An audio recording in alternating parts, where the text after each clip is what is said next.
Voici tes fils qui reviennent vers toi, et tes filles portées sur la hanche. Jérusalem, crie de ta robe de tristesse. Jérusalem, Jérusalem, chantez dans ce ton cœur. Au nom du Père, et du Fils, et du Saint-Esprit, Amen. la grâce de notre Seigneur Jésus-Christ, l'amour de Dieu le Père et la communion de l'Esprit Saint soient toujours avec vous. Et avec votre esprit. Frères et sœurs, accueillons la lumière du Seigneur, quittons notre robe de tristesse, accueillons le Christ Jésus, l'enfant de la crèche qui vient nous sauver. En ce début d'année, accueillons sa lumière pour tous ces jours que nous allons vivre. Pour ceux qui n'auraient pas encore reçu totalement la lumière du Seigneur, qui sont encore un peu peut-être dans la tristesse, il y a la possibilité, comme chaque dimanche à 11h, de recevoir le sacrement du pardon. Le Père Thierry se tiendra à disposition au fond de l'église. Vous pourrez recevoir le sacrement du pardon si vous le désirez, pour recevoir cette joie du Seigneur. Il y aura aussi le temps de la liturgie de la parole avec les enfants. Après la première prière de la messe, Père Gabriel emmènera les enfants à partir du CE1, CE2, CM1, CM2 à la cure Saint-Côme à côté. Accueillons tous cette lumière du Seigneur. Le Seigneur vient se manifester au monde, aux nations, aux païens. Il vient se manifester à chacun de nous. Accueillons-le. Accueillons-le comme les mages, et non pas comme Hérode, qui est jaloux, qui a peur et qui veut le supprimer. Préparons-nous à la célébration de l'Eucharistie. Demandons la miséricorde du Seigneur.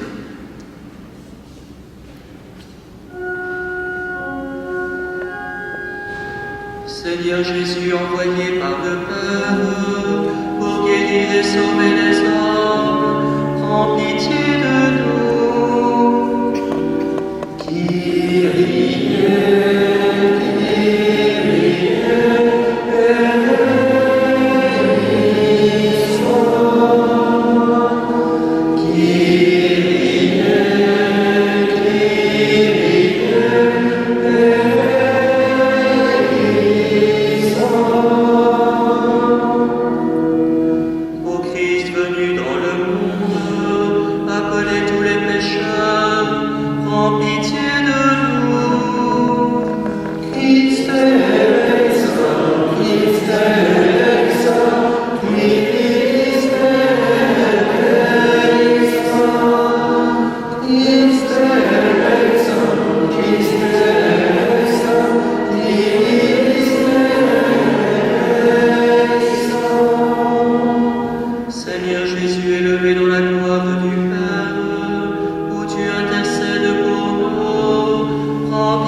nous te louons, nous te bénissons.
Aujourd'hui, Seigneur, tu as révélé ton Fils unique aux nations, grâce à l'étoile qui les guidait. Daigne nous accorder à nous qui te connaissons déjà par la foi, d'être conduits jusqu'à la claire vision de ta splendeur. Par Jésus-Christ, ton Fils, notre Seigneur et notre Dieu, qui règne avec toi et le Saint-Esprit, maintenant et pour les siècles des siècles.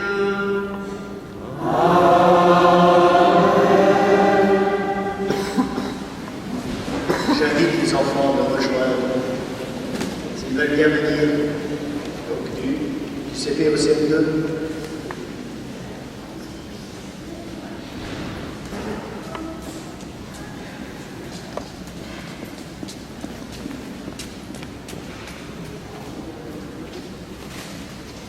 Lecture du livre d'Isaïe. Debout, Jérusalem, resplendis. Elle est venue, ta lumière, et la gloire du Seigneur s'est levée sur toi. Regarde, l'obscurité recouvre la terre, les ténèbres couvrent les peuples. Mais sur toi se lève le Seigneur, et sa gloire brille sur toi. Les nations marcheront vers ta lumière, et les rois vers la clarté de ton aurore. Lève les yeux, regarde autour de toi, tous, ils se rassemblent, ils arrivent. Tes fils reviennent de loin, et tes filles sont portées sur les bras. Alors, tu verras, tu seras radieuse, ton cœur frémira et se dilatera. Les trésors au-delà des mers afflueront vers toi, avec les richesses des nations. Des foules de chameaux t'envahiront, des dromadaires de Madiane et des femmes. Tous les gens de Saba viendront, apportant l'or et l'encens, et clamant les louanges du Seigneur. Parole du Seigneur.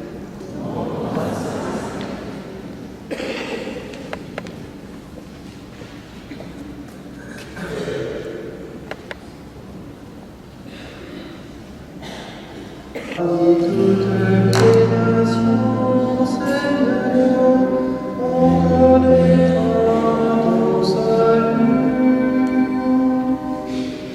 Parmi toutes les nations, Seigneur, on connaîtra ton salut. Dieu donnera tes pouvoirs à ce Fils de roi ta justice, qui gouverne ton peuple avec justice, qu'il fasse le droit au malheureux. Parmi toutes les nations, Seigneur, on connaîtra ton salut. En ces jours-là fleurira la justice, grande paix jusqu'à la fin des jours, qu'il domine de la mer à la mer, et du fleuve jusqu'au bout de la terre. Parmi toutes les nations, Seigneur, on connaîtra ton salut. Les rois de Tarsis et des îles apporteront des présents. Les rois de Saba et de Séba feront leur offrande. Tous les rois se procéderont devant lui. Tous les pays le serviront. Parmi toutes les nations, Seigneur, on connaîtra ton salut.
Lecture de la lettre de saint Paul apôtre aux Éphésiens. Frères, vous avez appris en quoi consiste la grâce que Dieu m'a donnée pour vous. Par révélation, il m'a fait connaître le mystère du Christ. Ce mystère, il ne l'avait pas fait connaître aux hommes des générations passées, comme il l'a révélé maintenant par l'Esprit à ses saints apôtres et à ses prophètes. Ce mystère, c'est que les païens sont associés au même héritage, au même corps, au partage de la même promesse dans le Christ Jésus, par l'annonce de l'Évangile. Parole du Seigneur.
Jésus était né à Bethléem en Judée, au temps du roi Hérode le Grand.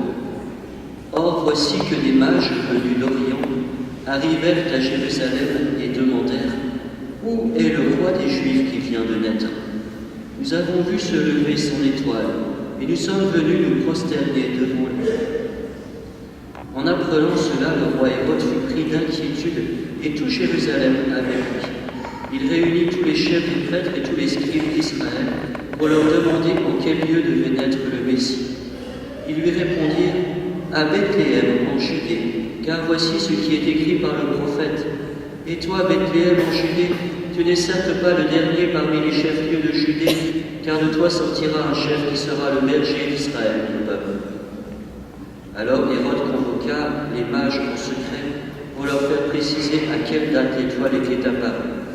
Puis il les envoya à Bethléem en leur disant « Allez vous renseigner avec précision sur l'enfant, et quand vous l'aurez trouvé, avertissez-moi pour que j'aille moi aussi me prosterner devant lui. » Sur ces paroles du roi, ils partirent. Et voilà que l'étoile qu'ils avaient vue se lever les précédait. Elle vint s'arrêter au-dessus du lieu où se trouvait l'enfant. Quand ils virent l'étoile, ils éprouvèrent une très grande joie.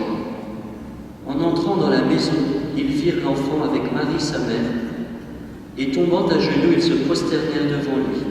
Ils ouvrirent leur coffret et lui offrirent leurs présents, de l'or, de l'encens et de la myrrhe.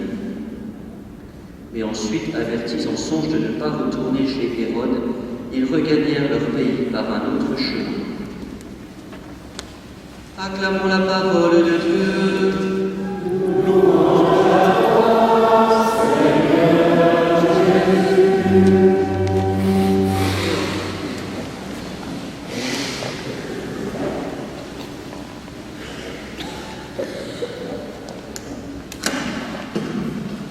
Sœurs, c'est donc aujourd'hui l'épiphanie, mais nous ne faisons pas de l'astronomie, même s'il y a une étoile à suivre, à regarder.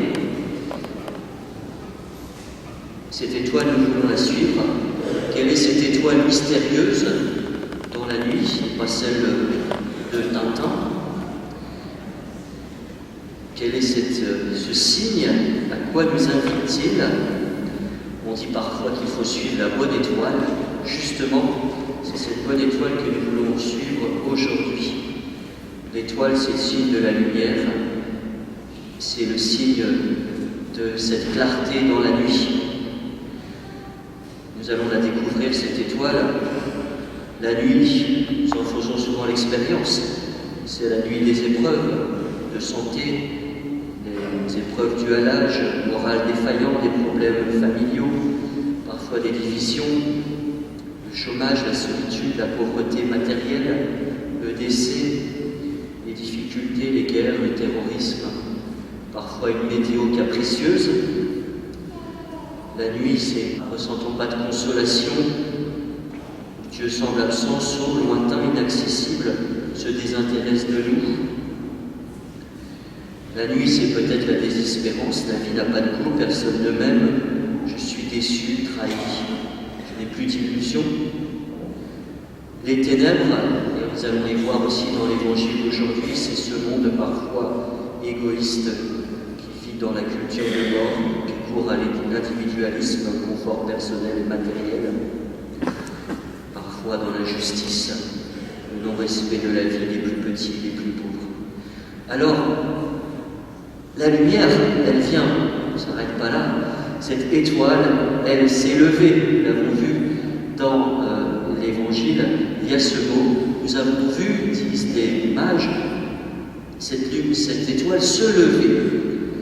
Et nous l'avons chanté en chant d'entrée, c'était la première lecture. Elle est venue, ta lumière, et la gloire du Seigneur s'est levée sur toi. Regarde, l'obscurité recouvre la terre, c'est notre expérience, les ténèbres recouvrent les peuples, mais sur toi se lève, il ne s'agit pas d'une étoile ou d'une lumière, le Seigneur, et sa gloire brille sur toi. Les nations marcheront vers ta lumière et les rois vers la clarté de ton aurore. Donc accueillons cette lumière dans la foi comme les mages. Alors, je voudrais maintenant m'attarder sur l'Évangile d'aujourd'hui. Je l'ai repris, je l'ai retravaillé pour vous ce matin. Il me semble qu'il y a, parfois on dit qu'il y a 3 mages, on ne sait pas combien ils étaient. En tout cas, dans cet Évangile, il y a 3 situations, 3 types de personnages qui m'intéressent, qui sont intéressants pour nous aujourd'hui. Il y a justement les premiers qui sont ces mages venus d'Orient. Et ce qui est intéressant de voir, ce sont certainement des savants, à l'époque, on dirait maintenant des scientifiques, des chercheurs, et justement, ce sont des chercheurs intellectuellement, mais plus profondément, c'est là où ils nous rejoignent, ce sont des chercheurs dans le sens spirituel. Ils ont une quête spirituelle. Ils veulent savoir, connaître, mais pas seulement découvrir des tas de vérités scientifiques. Bien sûr que cela donne une certaine joie quand on découvre, par exemple, un vaccin contre la maladie, ou quand on arrive à élucider un problème, et ceux qui font des études, quand on arrive à trouver la solution avec des théorèmes, etc., on est très content. Mais c'est plus que ça. Ils ont un désir intérieur de connaître, de découvrir, pas seulement l'univers, mais ce qui le fait vivre, mais encore plus profondément, ils ont cette quête du cœur. Qu'est-ce qui donne sens à tout ça, à leur vie? Donc il y a, première chose, première attitude de ces de ces personnages, de ces mages, c'est cette recherche. Et pour cela, on voit qu'il y a un désir profond, parce qu'ils vont se déplacer. On dirait aujourd'hui, ils se bougent. Ils ne restent pas tranquilles dans leur laboratoire, ou dans leur, comment on appelle ça, leurs observatoires. Ils ne restent pas dans leur laboratoire ou dans leur chose astronomique. Ils se bougent, ils se déplacent.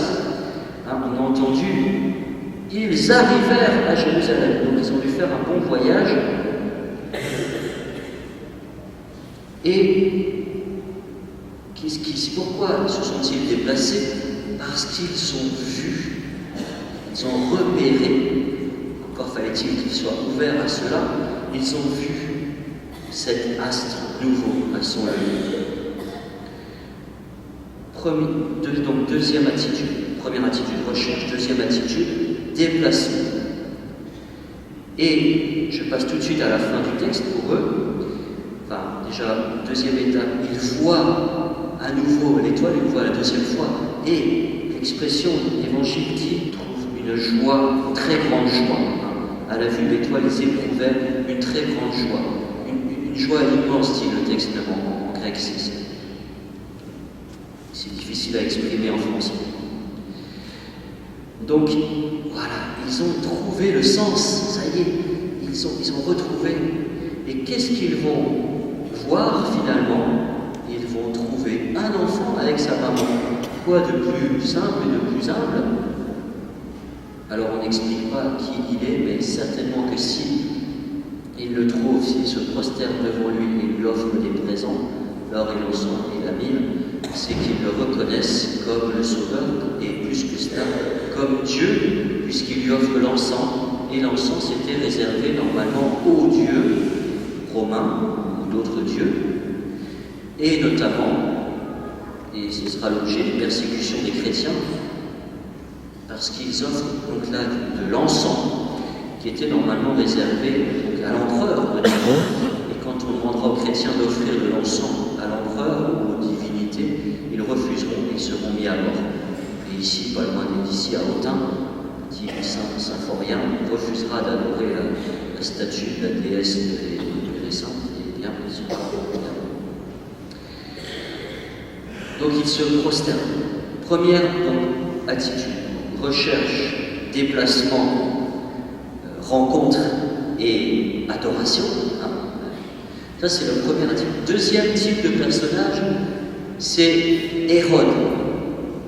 Hérode, vous avez remarqué, il veut savoir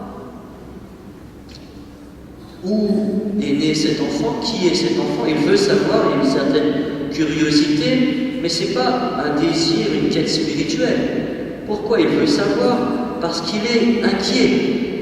Il a peur, et certainement qu'il est jaloux, ou qu'il craint pour son pouvoir. Et alors, vous avez remarqué, autant les mages, on ne développe pas, mais on imagine tout ce qu'ils ont dû faire, tout ce que ça a dû changer en eux, et causer comme effort pour trouver cet enfant. Ils n'ont pas ménagé leur peine, autrement dit. Bien, on voit comment, dans l'autre sens, Hérode ne ménage pas sa peine, mais dans un but tout autre. Il y a plein de verbes, c'est assez étonnant, j'ai été frappé en regardant. Il va apprendre ce qui s'est passé, il réunit tout le monde, il demande où va naître le Messie, il convoque ensuite des mages, il veut faire préciser à quelle date l'étoile est apparue, il les envoie, il faut se renseigner.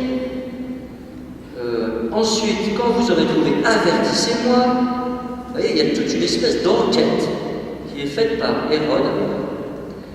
Il dit pour aller prosterner, mais en fait, on sait bien que ce n'est pas du tout ce qui va se passer, puisque plus tard, il va vouloir éliminer cet enfant, et ne le trouvant pas, il va éliminer tous les enfants de cet âge-là, les nouveau-nés, jusqu'à 2 ans.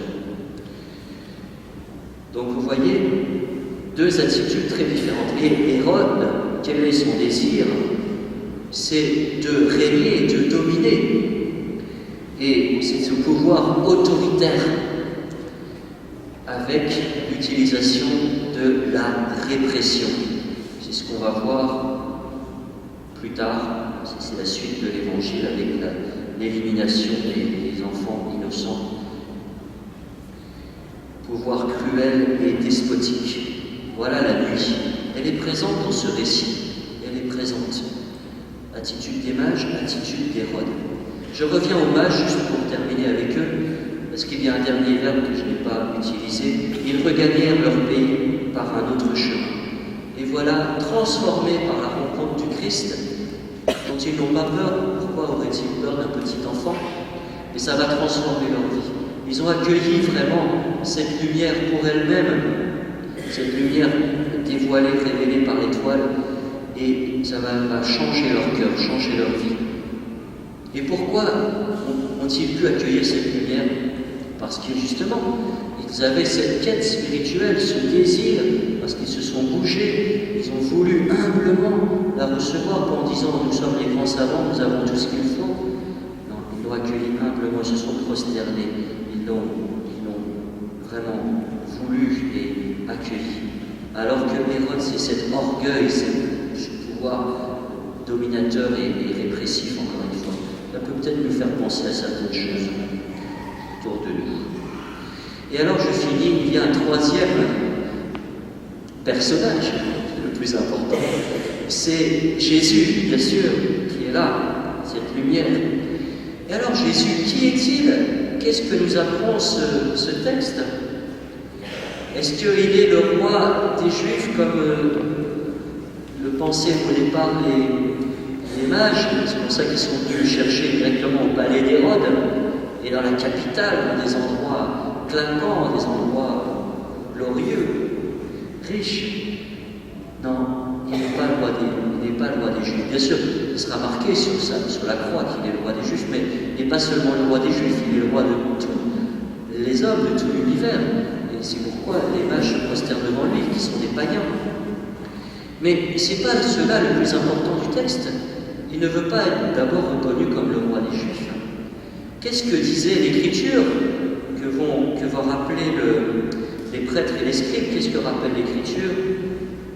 Va naître à Bethléem en Judée, et toi, Bethléem en Judée, tu n'es certes pas le dernier parmi les chefs-lieux, car de toi sortira un chef qui sera le berger d'Israël. Voilà. C'est pas un roi dominateur, c'est un berger, un pasteur. Un berger, ça donne sa vie, ça s'occupe, ça prend soin de ses brebis.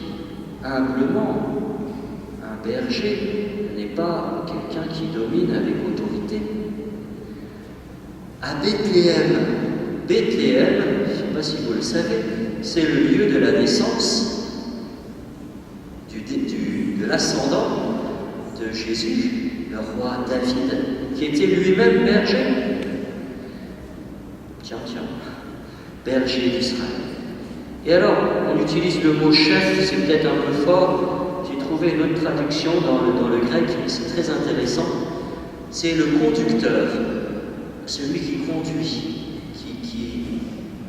qui amène avec lui. Et alors justement, en voyant cette traduction, en grec, c'est carrément le mot l'igoumène.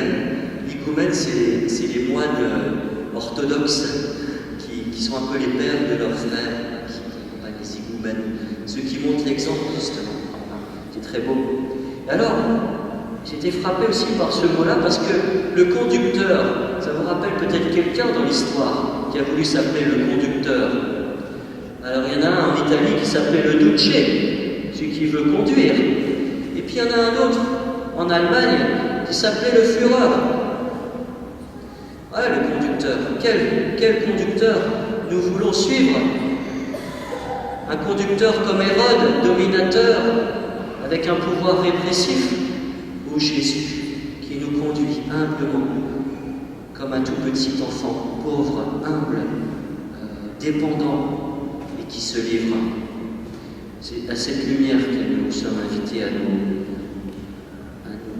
c'est cette lumière que nous sommes appelés à accueillir, ce petit enfant. Alors faisons comme les mages, prosternons-nous devant lui, accueillons-le, recevons-le, accueillons sa lumière, accueillons son amour, accueillons le berger, accueillons le roi des Juifs qui est le Christ, l'enfant, le Fils de Dieu qui nous donne sa lumière et qui veut, comme les mages, changer notre vie pour que nous repartions transformés.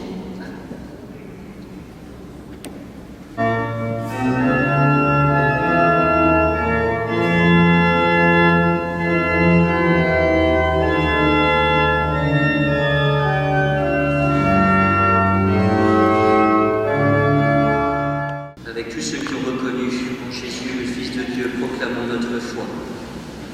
Je crois en Dieu, le Père Tout-Puissant, Créateur du ciel et de la terre, et en Jésus-Christ, son Fils unique, notre Seigneur, qui a été conçu du Saint-Esprit, est né de la Vierge Marie, a souffert sous Ponce Pilate, a été crucifié, est mort, a été enseveli, est descendu aux enfers, le troisième jour est ressuscité des morts, est monté aux cieux, est assis à la droite de Dieu, le Père Tout-Puissant, d'où il viendra juger les vivants et les morts. Je crois en l'Esprit Saint, à la Sainte Église catholique, à la communion des saints, à la rémission des péchés, à la résurrection de la chair, à la vie éternelle. Amen. Jésus-Christ, lumière du monde, nous te présentons toutes les intentions que nous portons, toutes celles de l'humanité, toutes celles de nos cœurs. Nous te supplions.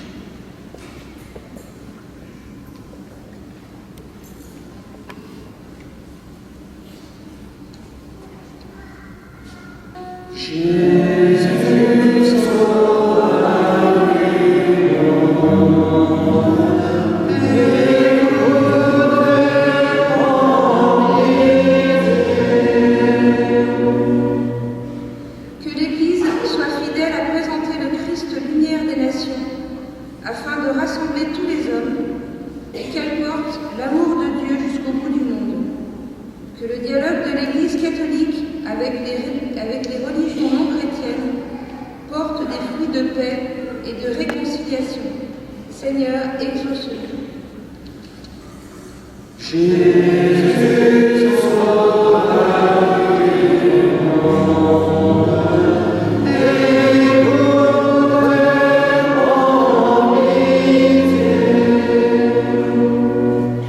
Seigneur, lumière des nations, soutiens le courage de nos frères chrétiens, persécutés à cause de leur foi. Que les missionnaires du diocèse, partis dans les pays lointains, leur dispensent la parole de Dieu, guidés par l'étoile et votre lumière, pour les soutenir dans leur épreuve. Avec joie, réjouissons-nous de la libération du prêtre enlevé au Cameroun. Seigneur, exauce-nous.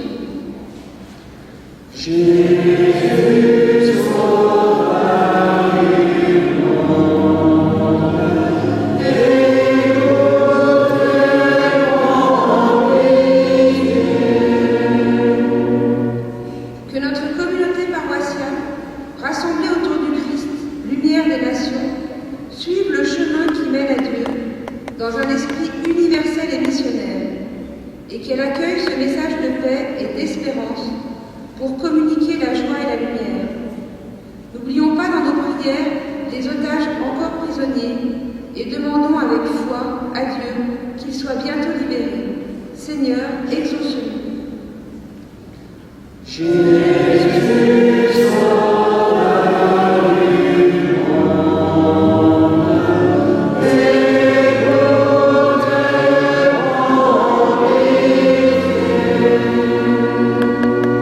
Dieu qui sauve tous les hommes et ne veut en perdre aucun, écoute la prière de ton peuple et donne-lui la joie d'être exaucé par Jésus le Christ, notre Seigneur. Amen.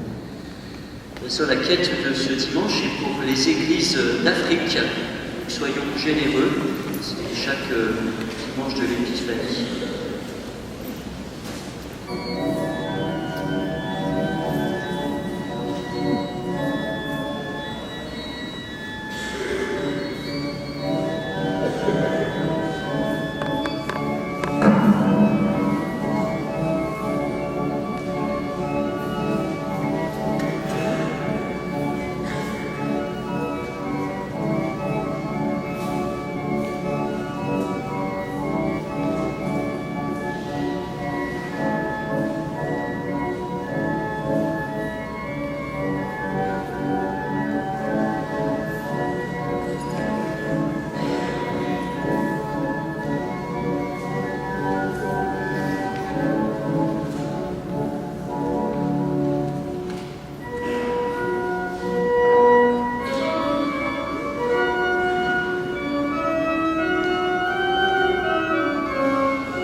100 000 amis, mais celui que ses présents révélaient, qui s'immole et se donne en nourriture, Jésus le Christ, notre Seigneur, lui qui règne pour les siècles des siècles.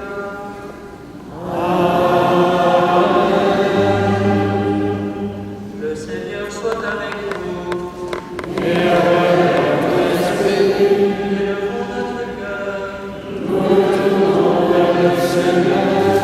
Rendons grâce au Seigneur notre Dieu. Cela est juste et bon. Vraiment, il est juste et bon de te rendre gloire, de t'offrir notre action de grâce toujours et en tout lieu. À toi, Père très saint, Dieu éternel et tout-puissant, aujourd'hui tu as dévoilé dans le Christ le mystère de notre salut, pour que tous les peuples en soient illuminés. Et quand le Christ s'est manifesté dans notre nature mortelle, tu nous as recréés par la lumière éternelle de sa divinité. C'est pourquoi avec les anges et les archanges, avec les puissances d'en haut et tous les esprits bienheureux, nous chantons l'hymne de ta gloire et sans fin nous proclamons. Sanctus, Sanctus, Sanctus Deus Deus Sabaoth. Sanctus, Sanctus, Sanctus Deus Deus Sabaoth. Benedictus Celi et terra, gloria Tua. Hosanna, Hosanna in excelsis, Hosanna, Hosanna in excelsis, Hosanna, Hosanna in excelsis, Hosanna, Hosanna in excelsis. Benedictus qui venit in nomine Domini. Hosanna, Hosanna in excelsis, Hosanna, Hosanna in excelsis, Hosanna, Hosanna in excelsis, Hosanna, Hosanna in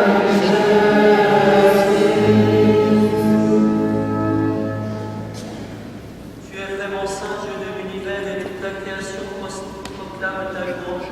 Car c'est toi qui donnes la vie, c'est toi qui sanctifies toutes choses par ton Fils Jésus-Christ, notre Seigneur, avec la puissance de l'Esprit Saint. Et tu ne cesses de rassembler ton peuple afin qu'il te présente partout dans le monde une offrande pure. C'est pourquoi nous voici rassemblés devant toi, et dans la communion de toute l'Église, nous célébrons le jour très saint, où ton Fils unique qui partage éternellement ta propre gloire s'est manifesté à nos yeux dans un vrai corps pris de notre chair. Par lui, notre Rédempteur et notre Sauveur, Dieu Tout-Puissant, nous te supplions de consacrer toi-même les offrandes que nous apportons. Sanctifie-les par ton esprit, pour qu'elles deviennent le corps et le sang de ton Fils, Jésus-Christ notre Seigneur, qui nous a dit de célébrer ce mystère. La nuit même où il fut livré, il prit le pain, en te rendant grâce, il le bénit, il le rompit, et le donna à ses disciples en disant: Prenez et mangez-en tous, ceci est mon corps livré pour vous.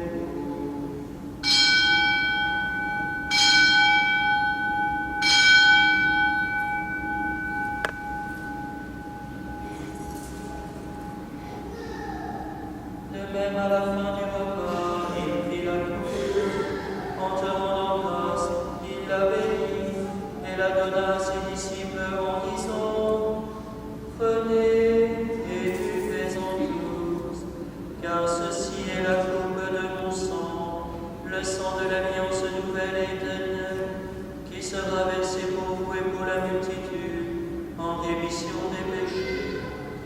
Vous ferez cela en mémoire de moi.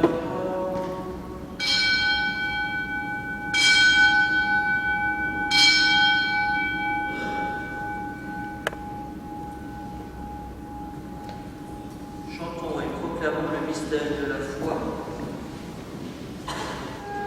Gloire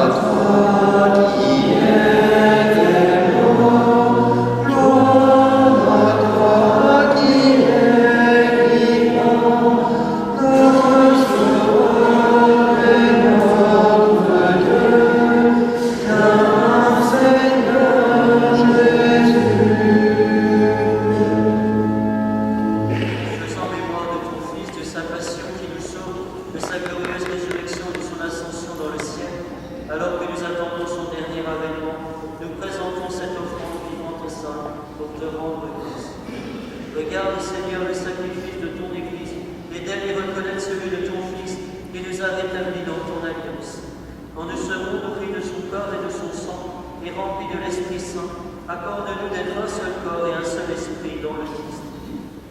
Que l'Esprit Saint fasse de nous une éternelle offrande à ta gloire, pour que nous obtenions un jour les biens du monde à venir, auprès de la Vierge Marie, la bienheureuse Mère de Dieu, avec les apôtres, les martyrs, avec Saint Joseph, l'époux de la Sainte Vierge, et de tous les saints qui ne cessent d'intercéder pour nous. Et maintenant, nous te supplions, Seigneur, par le sacrifice qui nous réconcilie avec toi, étends au monde entier le salut et la paix. Affermis la foi et la charité de ton Église au long de son chemin sur la terre, veille sur ton serviteur, le pape François et notre évêque Benoît, l'ensemble des évêques, les prêtres, les diacres et tout le peuple des rachetés. Écoute les prières de ta famille assemblée devant toi et ramène à toi, Père très aimant, tous tes enfants dispersés. Pour nos frères défunts, pour Marie-Josée Vermeil de Montchard, pour Denis Buissonnier, pour Raymond Drouin, pour Jacques Ferry, pour les hommes qui ont quitté ce monde et dont tu connais la droiture, nous te prions. Reçois-les dans ton royaume, où nous espérons être comblés de ta gloire, tous ensemble et pour l'éternité par le Christ notre Seigneur, par qui tu donnes au monde toute grâce et tout bien. Par lui, avec lui et en lui.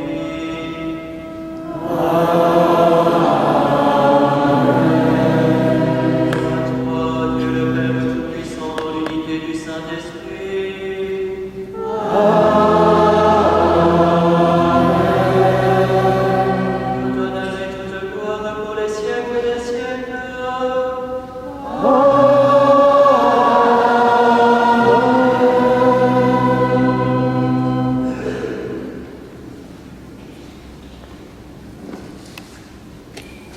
Unis dans le même esprit, nous pouvons dire avec confiance la prière que nous avons reçue du Sauveur.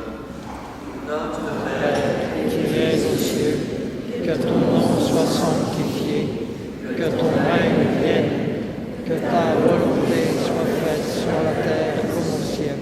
Donne-nous aujourd'hui notre pain de ce jour. Pardonne-nous nos offenses, comme nous pardonnons aussi à ceux qui nous ont offensés. Et ne nous soumets pas à la tentation, mais délivre-nous du mal. délivre-nous de tout mal, Seigneur, et donne la paix à notre temps. Par ta miséricorde, libère-nous du péché, rassure-nous devant les épreuves en cette vie. Nous espérons le bonheur que tu promets et l'avènement de Jésus-Christ, notre Sauveur. Car c'est à toi qu'appartiennent le règne, la puissance et la gloire pour les siècles des siècles. Seigneur Jésus-Christ, tu as dit à tes apôtres, je vous laisse la paix, je vous donne ma paix. Ne regarde pas nos péchés, mais la foi de ton Église. Que ta volonté s'accomplisse de lui toujours cette paix, conduis-la vers l'unité parfaite, toi qui règnes pour les siècles des siècles. Amen. Que la paix du Seigneur soit toujours avec vous. Et avec votre esprit. Frères et sœurs, dans la charité du Christ, donnez-vous la paix.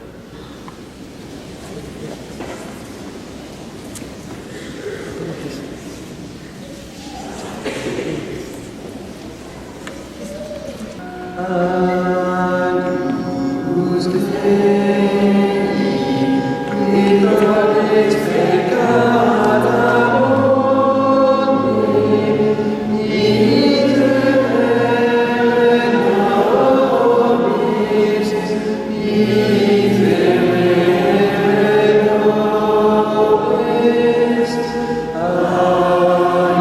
Agnus Dei, qui nobis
Prions encore le Seigneur.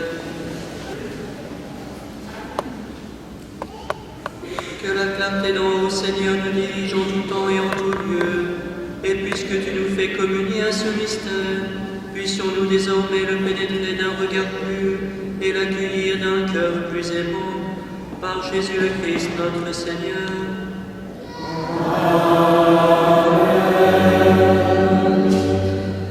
Merci de vous asseoir quelques secondes pour 4 annonces.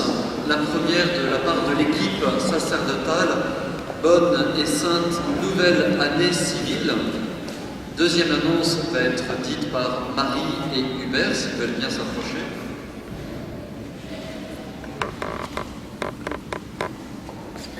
Bonjour, Hubert Henry. Nous invitons les personnes qui seraient seules au repas partagé qui aura lieu chaque premier dimanche du mois. Il aura lieu après cette messe au centre Mère Teresa. S'il y a des personnes qui ont du mal à se déplacer, elles peuvent aller voir Hubert à la fin de la messe qui les emmènera en voiture. Si vous n'avez rien prévu pour le déjeuner, c'est pas grave, il y a toujours ce qu'il faut. Voilà. On vous attend. C'est donc à partir de 12h30 au centre Mère Teresa. Bienvenue à tous ceux qui sont concernés. Troisième annonce, il y a une initiative paroissiale de formation que je voulais souligner. Trois paroissiens parmi vous, c'est-à-dire Gilles Drouot, Nicolas Feillet et Stéphanie Delacelle, proposent une formation en éthique. Une formation en éthique. Pendant un an, nous avons eu les jeudis de la foi. Maintenant, ce sont les jeudis de l'éthique. Vous verrez les thèmes plus précis donc sur votre feuille paroissiale. Troisième annonce, samedi prochain commence le nouveau cycle de formation à la confirmation pour les troisièmes et les lycéens. Normalement, tous ont été prévenus, mais je le rappelle. Et en fait, quatrième information, vous avez donc les cycles Amour et Vérité qui vont commencer. Vous êtes déjà informés. Et le même week-end, le dimanche 19 janvier, il y a la grande marche nationale pour le respect de la vie avec un car qui part de Châlons. Moi-même, je participerai à cette marche. Voilà, très bon dimanche à tous de la part de toute l'équipe et nous entendons à présent la bénédiction solennelle.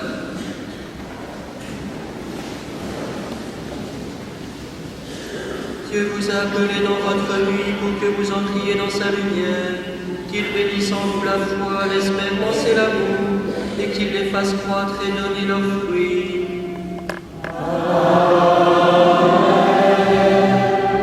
Aujourd'hui, le Christ est manifesté au monde, il est la lumière qui en dissipe les ténèbres. Marchez avec lui plein de confiance, et que Dieu fasse de vous des lumières pour guider vos frères sur leur chemin.